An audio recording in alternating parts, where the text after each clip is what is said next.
Welcome to The Quad, CCB's sport podcast. I'm Simon Hill, Deputy Head at Christ College, and I'm delighted that you've joined us as we discuss all the latest sports news at the school. We'll cover global sporting issues and also spend time with invited guests, all of whom have specialisms or interest in the world of sport. This is The Quad. Okay, and welcome everybody, and thank you for joining us again for episode 3 of The Quad. Looking forward to getting into lots of news updates about sport this week, results, etc. I'm very pleased to introduce our guest for this week is Mr. Thompson. Thank you. And Thanks for having me. Pleased to have you here. We're just going to before we come to you, Mr. Thompson, we're going to just do a quick roundup. Anyone got any sporting kind of highlights from your personal week, or indeed from the world of sport? Well, yeah, I still got two really. Well, one personal, one from the world. I think I'll win on Wednesday. I know we'll get onto it a bit later, but on Wednesday was really, really special for me. So it's my first one as captain for the school. So it's really nice. Nice. But then also, I think Portugal's performance on Sunday, yesterday. Last night, yeah. Was really special. Definite highlight for me, that, as I'm going to talk about that in a little bit more detail. Jack, anything from your sporting world or week? It's got to be Arsenal's win Oof. with Man City. First time in around a decade. Yeah, 12 years, I think. 12 long years, long barren years. Yeah, but it was great to see Arsenal. Yeah, back to winning ways. Happy with that, Ben? Yeah, honestly, Arsenal fan. over the moon. Over the moon. They left it late as well, didn't they? They did. It was pretty late in the game. Martinelli. Yeah. Nathan Aye's had quite a 80, matter. 87th minute, I think. I can't remember off the top of my head.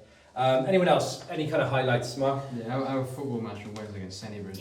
Brilliant win. First game of the season, 2-0 win. Yeah. 2 first half goals. Brilliant. Yeah, I loved that, and loved that being out there to support that. It was great. Right, Mr. Thompson, welcome, and thank you for joining us on the Quad. Just wanted, before we get into a bit of a larger segment with you a bit later, I really just wanted to you to give us a bit of a sporting background, interests, likes, dislikes. Yeah, varied interests, but now that I am firmly into middle age, I think my focus is on what I've been doing as a professional for many years, but on seeing sport through the prism of character development in young people. I've got 4 children of my own who enjoy their sport and for all sorts of different reasons, but I see the role that it plays in their lives and in the lives of lots of the kids that I have taught over the years. It played that role in my life. I'm not a successful sportsman like all of you, successful sports person, I should say, like all of you folks around here. Not particularly special in any of the sports that I played, but it really was part of me and who I am. Yes, there are a few highlights over the years, but actually it's more about people and about all of the things that it brings in. It's interesting as you get older, that's what it becomes more about. Yeah. Definitely becomes around the others rather than necessarily that intrinsic feeling for you. But that's great, thank you. And we'll definitely get into a bit more of that actually, and the role that sport has within a boarding house, which we'll all be very familiar with a bit later on, which is great. Just a quick then roundup for any mentions this week. Successful trainers, successful games, people who've had a real kind of standout, and I believe Tess Jackson, miss. Yeah, Tess Jackson on the hockey pitch had an absolute cracker on Saturday. She scored 4 goals, one with the most perfect execution from penalty corner. Just a brilliant game from her. Love that, and look, we try and do that as much as we can as personal shout outs for those guys who've had a really good week throughout the week. Mark, football, talk to me. Yeah, right. So as I've just mentioned, we had our first game of the season against Senny Bridge. Owen Smythe, first game as captain. Yeah. Brilliant. 2 first half goals saw us through. It was 2 goals from Toby Palmer and assist from Captain Owen and myself. Nice as well. I like the assist plug there as well, and that's happening again this week, and I think it's going to be kind of regular as well, hopefully every other week, but we've definitely got another game this week as well to look forward to. Love the fact we've got some football back on to the fixture card, which is brilliant. Jack, I'm coming over to you. The first thing you mentioned when I walked through the door earlier is I'm feeling a bit kind of sensitive, so a bit sore. What have you been up to this week? Yes, a bit sore this morning, waking up. I had testing yesterday for athletics with Welsh Athletics, so yeah, quite stiff after that. But yeah, it was a good day. And what does testing involve, Jack? so Give us a bit of detail. It was sort of, I suppose, sort of testing of the baseline. So I've just come back from a 2-week break following the track season. So this is like the foundation of my strength, fitness, etc. So we did flexibility testing, sort of power testing with jumps and that kind of thing.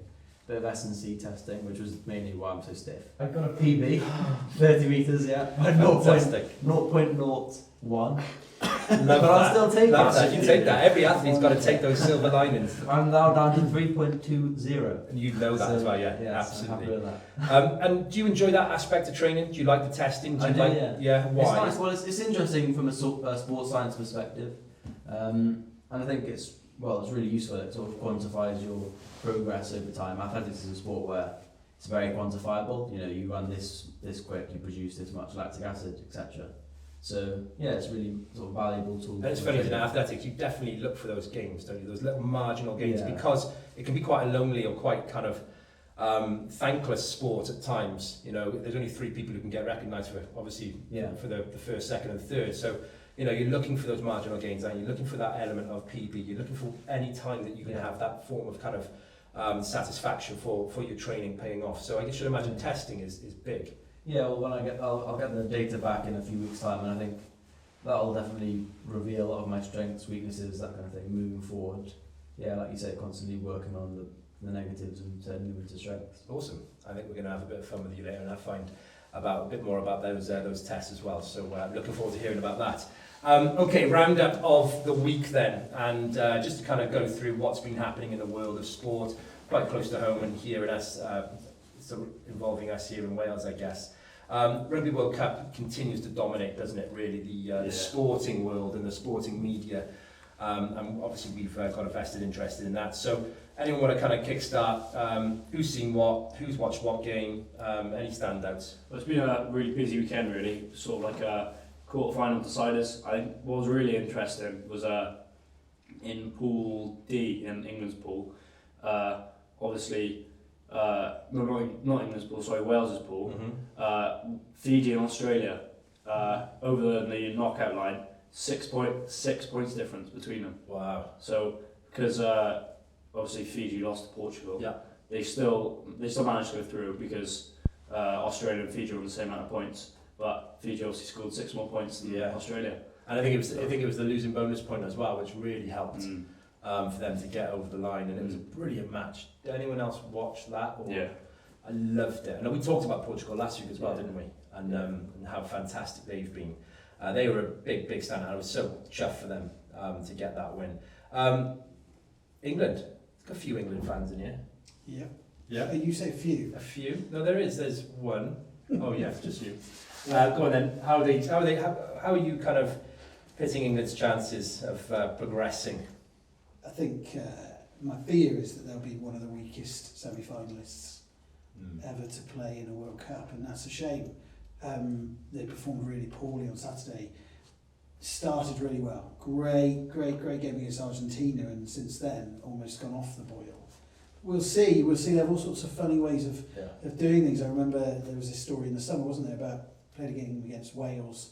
England looked exhausted, played really poorly, and it turned out they actually played a match 2 days previous under full test conditions. You don't really ever know quite, given that their quarter-final berth was fixed. They knew who they're playing, where they're playing, all that's all fixed. And they didn't need to win. They didn't need to do anything on Saturday. Yeah.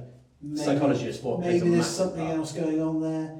We'll see. They I might think so. just come strong for the semis. And also as well, it's a shootout, isn't it? You know, I think on their day anybody could beat anybody. In that quarter-final section now, Fiji proved that last month before the World Cup, that they beat England at Twickenham. Yeah. I think they could do it, but if you're going on current form, that's going to be a really tight game, I think, and I'd back England. As you said, I expect them to reach the semis, but then be completely annihilated. Yeah, I think so. The way they're playing at the moment. I see what's It's disappointing. interesting as well, actually, is that they've changed the quarterfinals round, I think. I'm not sure it's been this way, but it looks this way, so that Ireland and France can meet each other in the final.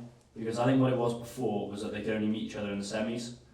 Okay. If they both win. I don't know if they would have made that late change. I remember seeing it before that that they could only meet each other in the semis, but yeah, they can meet each other in the final now. I think it'd be good because obviously It might have been because if France had gone through as a pool winner, when it might have been expected that New Zealand would top the That's group. why, because they would have expected New Zealand probably to go through. But yeah, I think that would be. I'm backing an Ireland-France final. Do you think? Yeah, Well, not Wales? As much as I'd like Wales to get to the final, I think we've got to be real. I think semi-final for Wales. That would be massive. I think especially after the whole Wayne Pivac era. Yeah, absolutely. I think that would be an massive overachievement. But you appreciate then what we're predicting is 4 Northern Hemisphere teams in the semi-finals. Yes, So we'll wait and see. absolutely. That would be two that are massive. incredibly strong and two Yeah. that are not that strong at the moment Yeah. in Wales. That would be massive though for rugby in the Six Nations. Ben, give us some hockey news. So Cardiff Met are playing in the Premier Division of hockey in the UK, which is brilliant. And on the weekend they faced Beeston, who are one of the more established sides in the leagues, and they lost 4-1 sadly. But they put up a really good fight, and obviously, coming from Wales, they're not expected to really do much in terms of hockey, and I think it's great how they're putting their mark down. How can you watch that? Like if we wanted to kind of put out there for our guys to say, look, Cardiff Met, they're doing it for Wales, they're putting it out there. How can they kind of get on there and watch? Well, the options there is live streamed on YouTube like most of them, and it also comes up in a highlights reel on the England Hockey TV every week, which is good. But it's also quite close to Brecon. And they played, under the lights on a Saturday night or on a Sunday. It's a lovely environment. It's really good. That'd be good to go try and get the guys down to watch one It'd be great. this year for sure. Good stuff. Right, just a quick roundup then. So, regional rugby, it's definitely on the back burner at the moment, but it's going to start as the World Cup starts to kind of tail off to come. So Scarlets, I think they played the Dragons, the Scarlets lost 24-31 to the Dragons, and really close game between Cardiff and the Ospreys. I'm sure Cardiff won that. Have I got it the way around? I think they did. I think Cardiff beat Ospreys 28-26. I'm not sure. Yeah, I think they did, but it's a pre-season one, so I don't think they matter, but not as much as they would if it was in a league. Cardiff City and Watford, they drew 1-1. City have been on a really good run recently, so to try and keep that kind of unbeaten run going is good. And then Swansea, who've been on a really poor run, they came behind to beat Plymouth 3-1. And a little bit of funny news I found out for you, which is, I thought it was pretty weird, but the AFC Rumney have a brand new sponsor for their kit and for their tracksuits, and it's the most unlikely sponsor I think you would ever guess. The rapper 50 Cent has put his hand into his pocket, spent a bit more than 50 cent, and he is now the sponsor for AFC Rumney.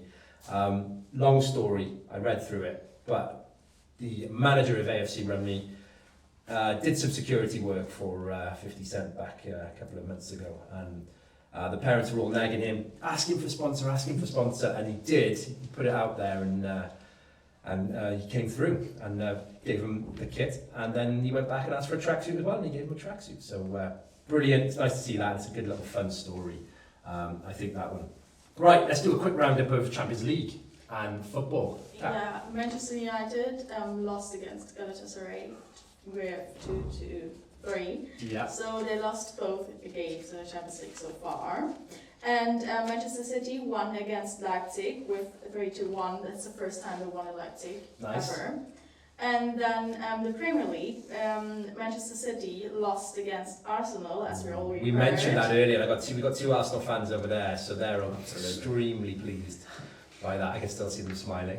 Yeah, and Manchester United won against Brentford with 2-1, and they scored both goals in the stoppage time. Yeah, so, that was epic as well. Yeah. So it was going to become an ongoing saga, Mark. I know it was. I was already looking forward to be able to speak to you about how Man United are just so poor again. And then McTominay, you must have been after full time. It's like it happened after the game's ended. So Man United pull it out of the bag at the last second, and two stoppage time goals in the 93rd and 97th minute. But in midweek, shocker as usual. The crisis goes on.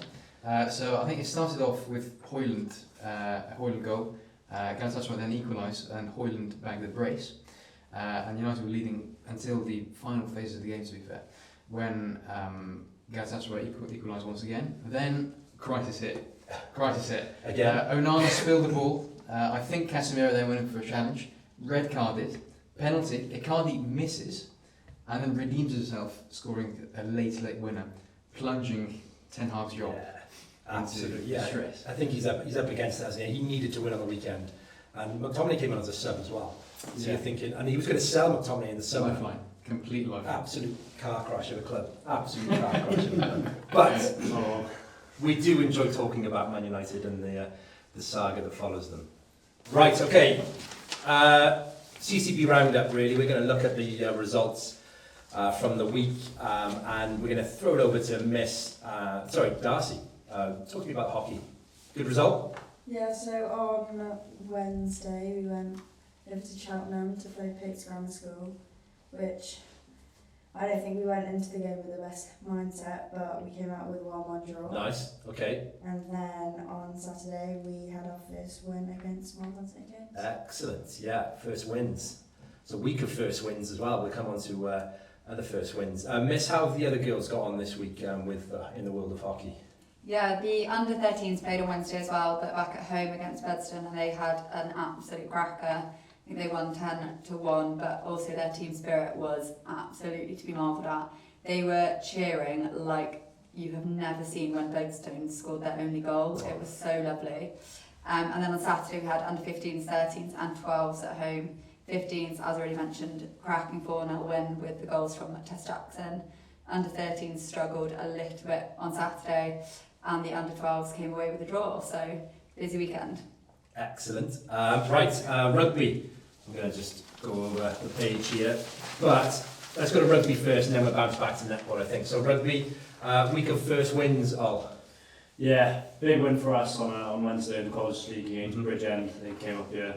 It's our second home game, second out of 3, which is a bit disappointing. But, they came up and we put out a strong side, good performance, and came away with a 21-7 win. Good. I think it was one of those days though where we just weren't taking our chances. I think we could have easily put another 20 points on them. Yeah. But we went into half time 0-0 where we should have been at least 20-0. And we watched that video back and identified some clear chances. But if the ball goes to hand or passes are made. 4 where we were away in the corner and hand mistakes. Good. But it's always good to get the first win. Exactly. And I think we move on and we'll talk about where we're moving on to. And the under-16 boys, they played a really, really good side. That's got Penadre from Merthyr, who came up. They were a brilliant team, Mike. They were lovely to play against. Very, very polite, really well mannered. Etiquette was excellent, and I really enjoyed reffing it actually. But there was a really, really strong side for the under-16s to play against. Miss, there's a bit of action in netball. Yeah, big week last week, under 19, 16, 14 and 13 self-house tournaments. I think we'd already had the under-16s when we sat here last week, which we had just won. And then on Thursday, faced stronger opposition than I think we were maybe expecting in the under-19s. I think we played thirds rather than quarters, drawing after the first, and then maybe a 2-goal lead into the second, and then won it by about 4 goals. So through to the next round for them. 16s were already through, and the under-14s came runners up. The under-13s played in the under-14s tournament as well, and they came third. Oh, wow. So that's good. Brilliant. So the future's bright for them, for sure. Lastly, I'm going to save until last. Badminton. We have some good regular fixtures against Loughton with our badminton, and traditionally we usually go over and usually win, but it was great actually because they've started to become a bit of a foregone conclusion. This week was a really tough, close game against Loughton, so I think that kind of really the guys came back, really enjoyed the fixture. They lost 11-9 in games, so they're already looking forward to their next game. And then the football match, I think we've already touched on it a little bit, but it was a big highlight for us last week, wasn't it? A bit of analysis, I think. Our possession play was quite good. Yeah. But then I think at some points we did overdo the ball over the top, and that's probably one to work on for next week. Yeah. We've got a few training sessions coming up, and looking forward to it. Keeping the ball on the deck. Okay, brilliant. So, as always, busy weeks of sport coming up. We're going to quickly run through what we've got to look forward to this week. Tuesday, big cross-country fixture Lots of debate about what colour the cross-country t-shirt's going to be. But yeah, big cross-country, second one of the fixture card. We're off to Crickhowell. Oh, sorry, no, we're off to Gwenavyd this week. Away. Yeah, and a new course as well. Ben and I, defending the Hardcore. CCB. It is. Is it changed this year as well? Yeah, they've got a new course. Where's it going? I don't know. Wow, I just don't know. It'll involve cowpats. It'll be intense. It was tough last year. It's going back to my old home. It was the worst one as well. That was the worst one for me last year. By far. It I was, think definitely. even though I think Brecon might have been a bit more hilly, I think Gwenavyd was just so long. Yeah. I forgot about Bracken. You know. I'm not saying I ran it last year, obviously. I just it looked really intense. I was just there cheering on. It was tough. So Gwenavyd for the cross country tomorrow, and then the Little Under Nines have a fixture against Hereford in the hockey. Ben, what's happening Wednesday? So there's 5 fixtures for girl hockey, and they are in 4 different places, which is mad. So it means that the girls are going to be everywhere across the country tomorrow, or on Wednesday even. And for the rugby, there's an under 11 fixture versus Moore Park away.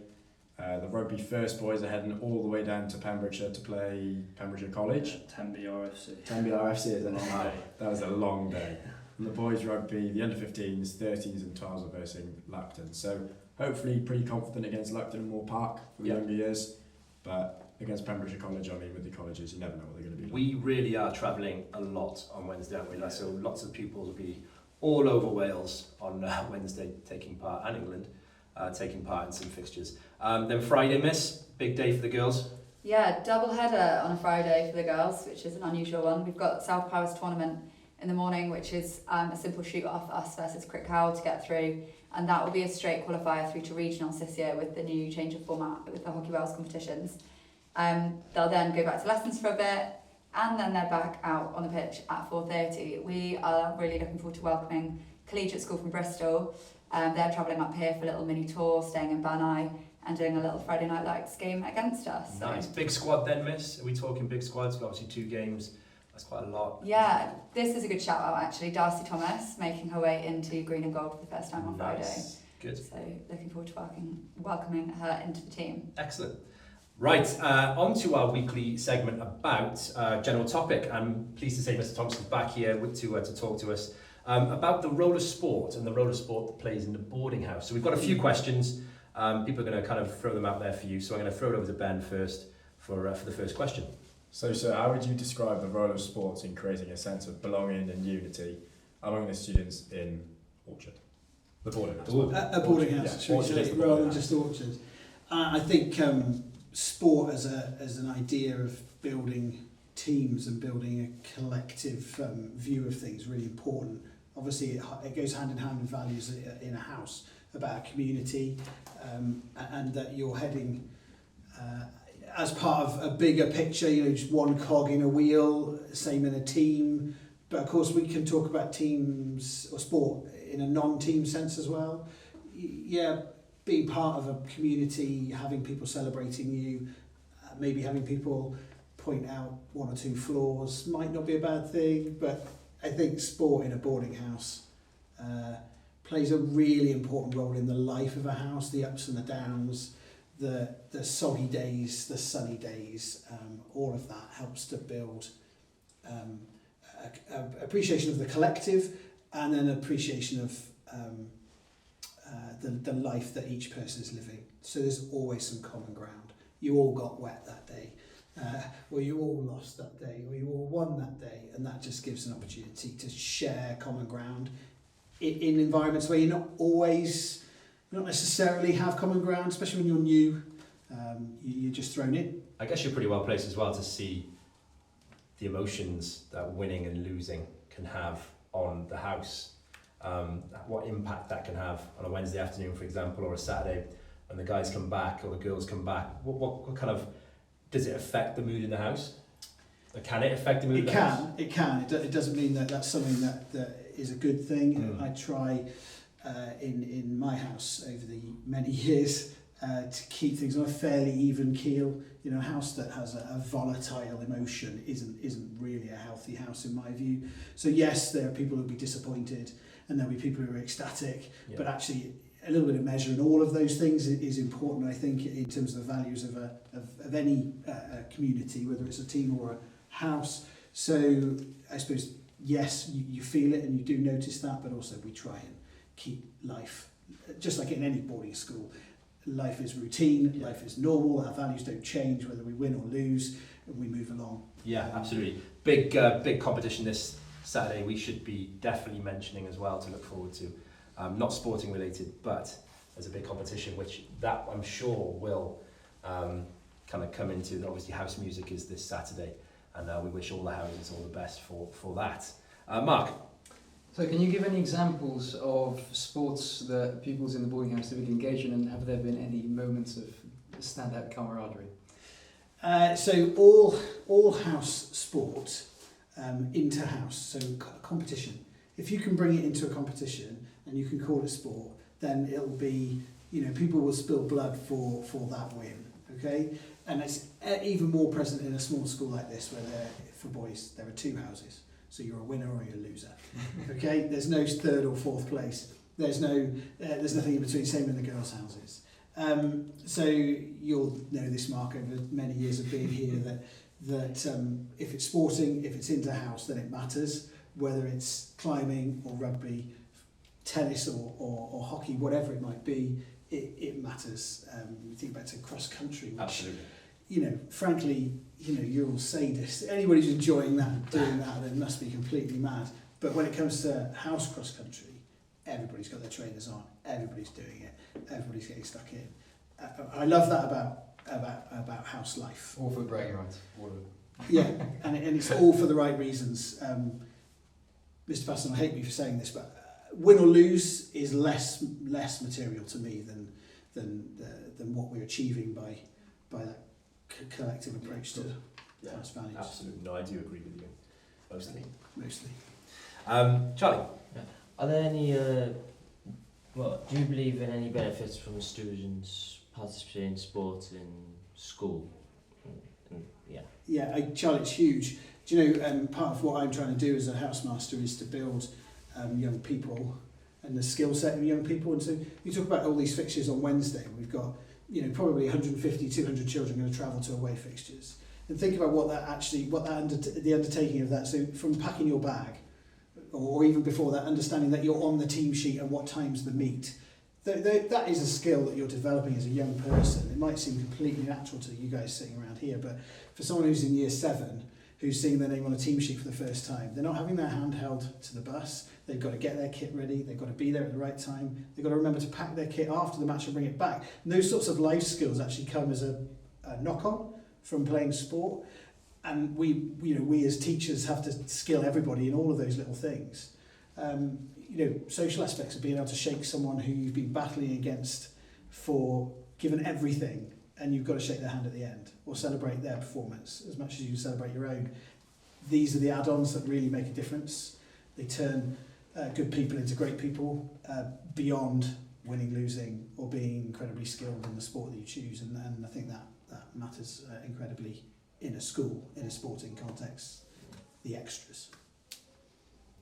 Sir, are there any notable success stories or achievements related to sports within your boarding community that you would like to share with us? Steady now. Steady before you start bragging.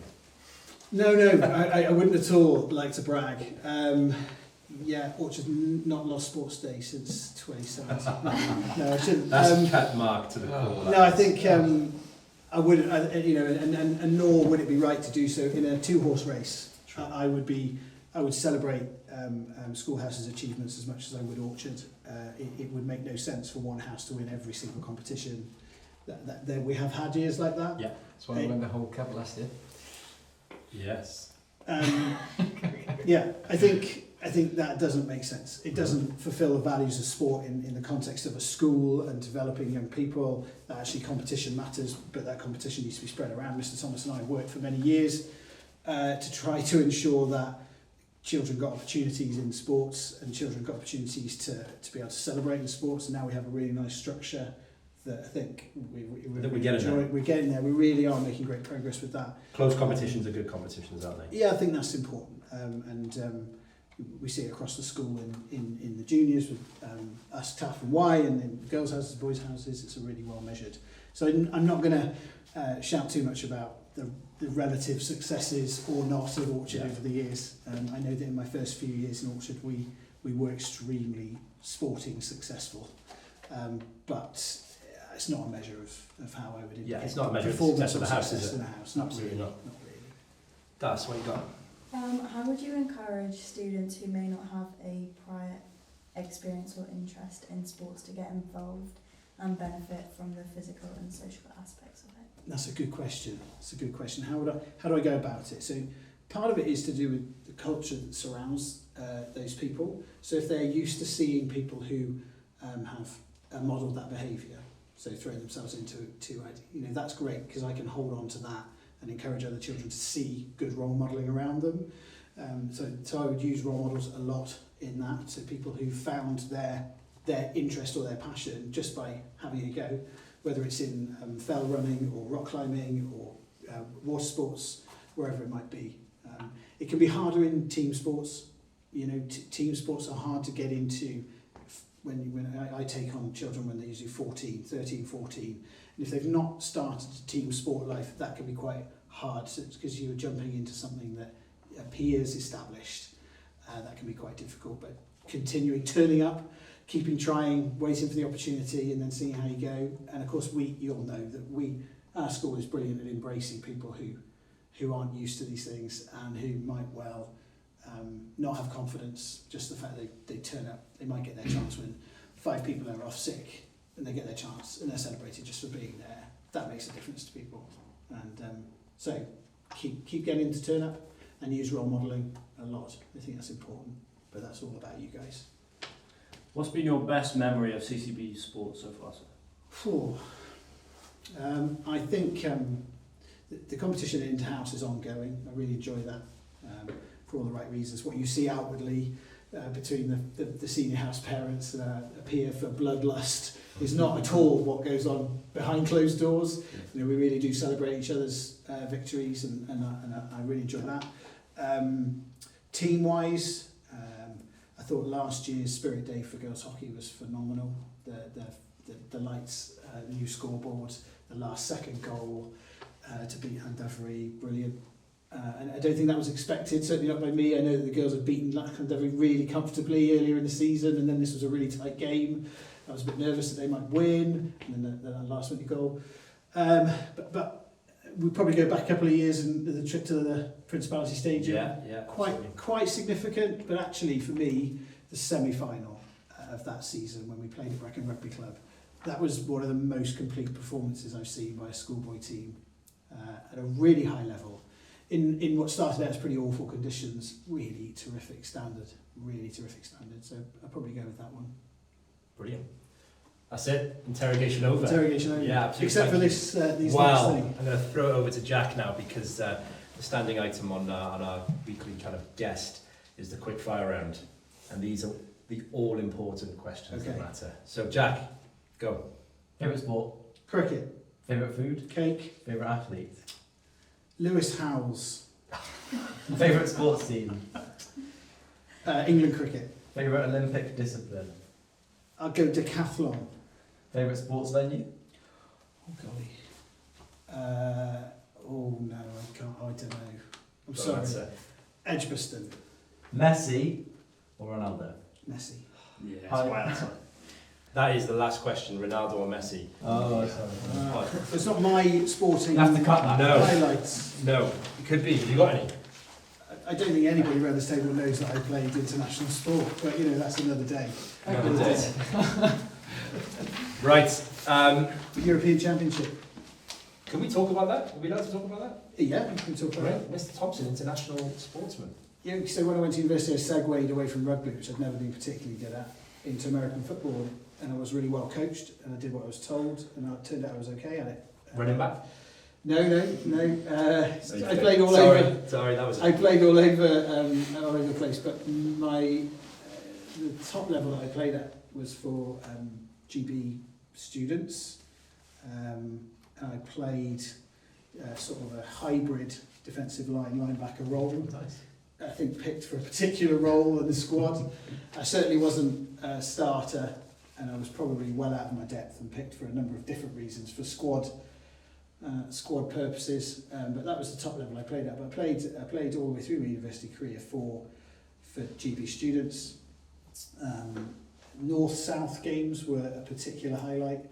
That was cracking fun. Took me a long time before I won a game. Yeah. South versus North. But yeah, touring Europe with what we call GB Bulldogs was fun. Oh, there was some American football on the weekend as well. The Jacksons. I can't remember who they played. They played the Bills at Tottenham. I watched it. Did you watch it? Yeah. Yeah. I don't think they're playing at the level they play. I have no idea what was going on. Didn't see much. It was of good fun. It was good fun. Well, that's a great anecdote. Yeah. And I stopped playing as soon as I left university and went back to rugby. But things you might try when you go to university, folks. Absolutely, definitely second that. Don't miss out on the opportunities. Well, right, last segment penultimate segment, I should say. Number 8 on our list of countdowns, top sporting events of all time, and this is a classic. The Rumble in the Jungle, and just by saying that should, for lots of us, resonate with some good kind of stories. Even though none of us were born. Not even I was born. None of us were born when this Rumble in the Jungle happened. But yeah, what have we got? Well, there was obviously a fight between Muhammad Ali and George Foreman. It happened on October 30th, 1974, in Kinshasa. Zaire, now known as the DRC.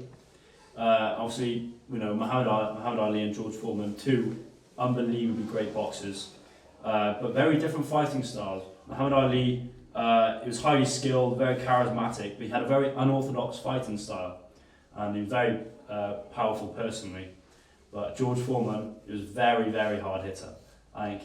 I think anybody who knows boxing knows that he was one of the hardest hitters. Big guy as well. Yeah, the size difference between the two was quite notable. But, yeah, he was heavily favoured going into the fight, I think, just because of his punching power. Yeah, he hadn't lost either. Muhammad Ali had lost. I think George Foreman was the reigning world champion. So yeah. Yeah, so Muhammad Ali, I think he's definitely remembered for always taking those big fights, like Ollie said. So yeah, at this point he was the former world heavyweight champion, but he'd been stripped of those titles. He'd been forced to give them up because basically he refused to be drafted into the US squad in the midst of the Vietnamese War. So yeah, George Foreman, he was the reigning heavyweight champion and was considered nearly unbeatable at the time. He had an outstanding record of 40 wins, 0 losses, and 37 knockouts, showcasing that power. That is outrageous. That's like, can we just say 40 wins? That is nuts. 40 wins. And only 3 times he hasn't knocked the bloke out. Knocked someone out. Quite scary. Scary. Yeah, Ali employed a unique strategy called the rope-a-dope, where he leaned against the ropes and allowed Foreman to punch himself out and absorbing all the punishment. And in the 8th round, Ali saw an opportunity and unleashed a series of powerful hits, knocked Foreman down, and he was unable to beat the count. Muhammad Ali regained the heavyweight title in a stunning upset. It was. Like I've seen, and I'm sure some of you might have seen it. It's an unbelievable fight, and I urge you all to jump onto YouTube and have a look at this fight because it is exactly that. That rope-a-dope was just, I don't know, it was a madness, but genius. The bigger man just punching himself totally out. And what we mean by that is that he had nothing left. There was no kind of energy left in the tank. And it really is noticeable in that 8th round.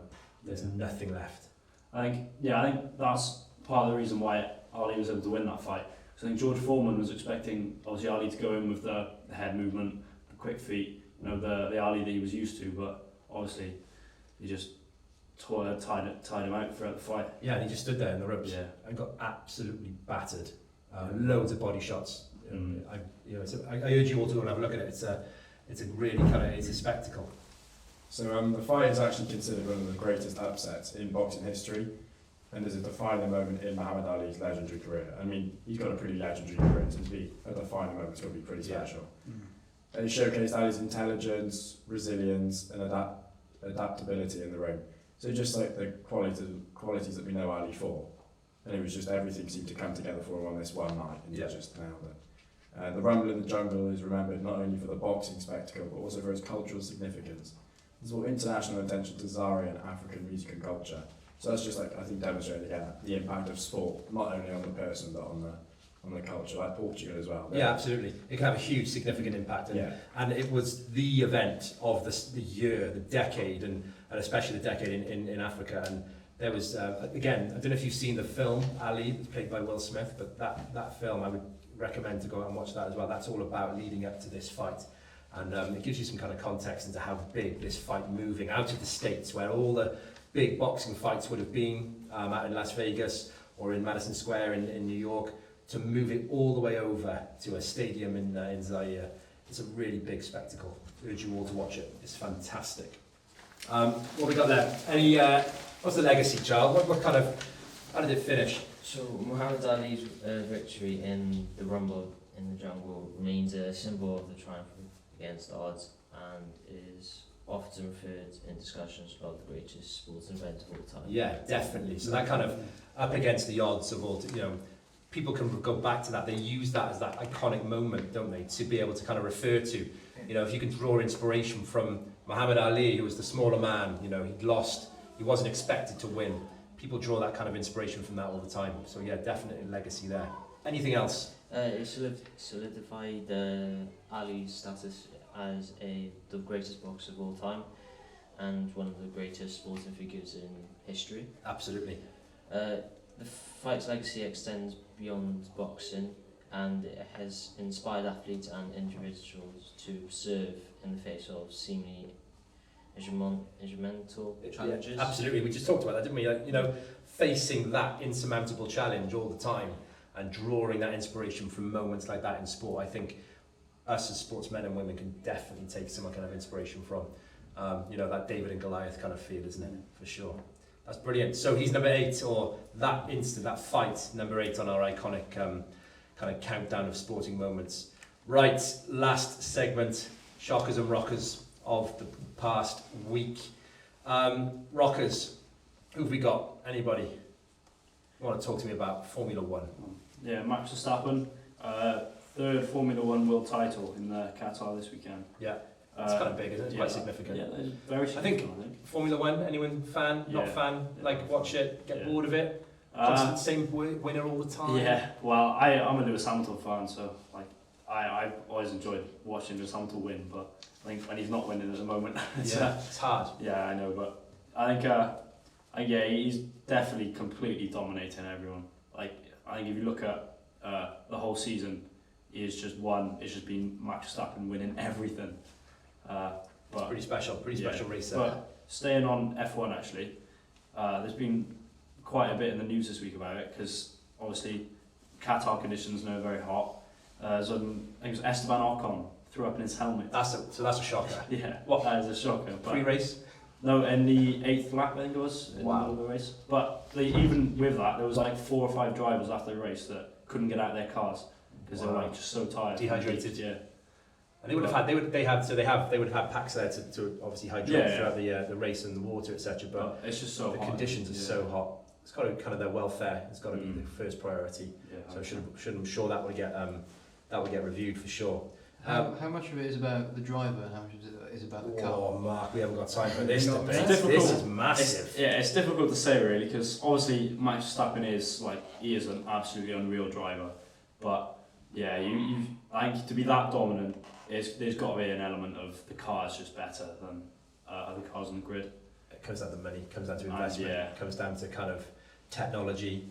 And what I find quite interesting is that Formula 1 technology is the technology that we will be using in our cars or our kind of equipment in the next 5 to 10 years. So it kind of filters down. It might not be that we're all driving Formula 1 cars around, but the technology that they're using there is what's tried and tested. So yeah, it definitely comes down to the tech side of things. As Ollie says, the driver plays a big part of it, but I quite like the fact that the tech's pushing boundaries all the time. Yeah, that topic of technological advancement and the role it plays in sport has been quite relevant this week actually within athletics. So we saw Kelvin Kiptum break the men's marathon world record with a time of 2 hours 35 seconds. 30 seconds off the previous world record. That's an incredible time.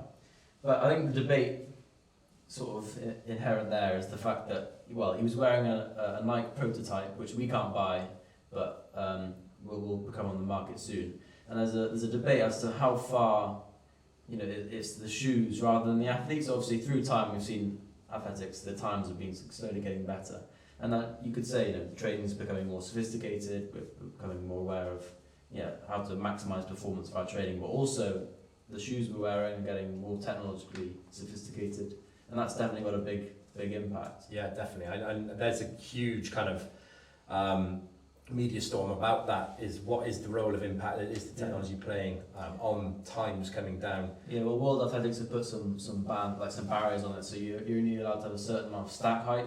So you can't have a massive sort of platform shoe that just sort of spring you forward. But yeah, it's quite interesting how it's similar to F1. You've got the manufacturers, they're pushing the boundaries. They want to maximise the sort of benefit you can get out of the shoe. But is that fair? That could be a whole segment, I think, on a later pod. I'd love to get back into that technology in sport and the impact. We study that at GCSE massively, and the role that tech can have.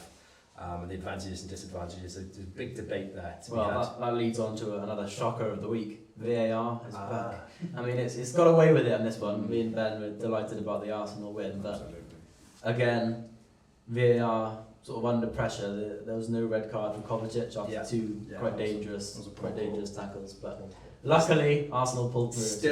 Still under the spotlight, isn't it? VAR for sure. Okay, right. Quickly then, let's have a look. Shocker. No, Roca, Portugal. Yeah, we talked about them earlier. Yeah. They were amazing. Very, very good. And have been my second favourite team of the World Cup. They won their first ever match, so they definitely deserve to be on the Roca list. Simone Biles, she is one of my favourite athletes. So if I ever got asked that question, she'd be up there for sure. So Simone Biles, 6th World Gymnastics Championship, all-round gold for US. But it was very, very funny in her final performance on the floor. She was so far ahead that she could have afforded to fall over flat on her face and still get the gold medal. She's that accomplished. But Miss, you saw it as well, didn't you? Yeah, which she very nearly did. You've seen it, Das? Yeah. She tripped up on her foot, literally. Not just basically walking on flat ground. Reaction from her afterwards, Das? What did she do? I loved it. Loved it off. Live performance. Smiled, didn't she? And laughed it. There was no pressure. I loved that. It's brilliant. We've done Man United. They're still on the shocker list. Or they Rockers this week because they won a game. Well, which one? What are we saying? Half and half. But I'm getting tired of talking about it, to be honest. Yeah. Okay. I want them to keep winning. I love the fact you're getting tired because I'll just keep them on the list, which is we have great. a home person on the list for the Rockers? Yes, Jack, you are on the list. Jack. Am I? Well, it's that PB, buddy. Yeah, the PB. Wasn't it the beating? 0.01. Oh yeah, and the beating 100-metre runner. Well, I'm not going to do this. Come on, Jack. So, okay. Well, we're doing some S&C testing, and for anyone who knows me, I'm very competitive, and when it comes to sort of, who can just take pain, I quite like that. I quite like that sort of dynamic. So it was basically just a test of muscular endurance on the court, holding a stress position for as long as you can. And one of the guys there was called Sam Gordon, and he's the second fastest 100-metre runner in Welsh history, with 10.08. And he's a really sort of good role model. And watching him train was really special to me, actually. And then even more special was watching him do the same sort of exercise as me. And the first thing that came into my mind was, I've got to try and beat him. And he's massive, he's a much stronger guy, but when it comes to body weight, I've got to have a chance. So, yeah, I basically just pushed myself as far as physically possible, and I did beat him. Excellent. Just about. Maybe that's why you're in such a pickle today. Yeah, I woke up and it was worth it, so I got out of bed and everything was hurting, but I know that I've beaten a sporting idol. Good man. So, well done. Good stuff, Jack. Right, shockers. Australia rugby union team. Let's chuck them in there. They've had a shocker. First exit from the World Cup in the group stages. See you, Australia. They've been pretty poor. Mark, England cricket team, World Cup starts. How did they go? So reigning champions looking to defend the 50 over World Cup title. Also, obviously, the 20 over World Cup champions. They batted okay. Not 280. 280. I think they 282 for 9. I've got written down. Yeah. Root top scoring with 77 off 86. So not too bad, but then New Zealand just whacked them off the ground, and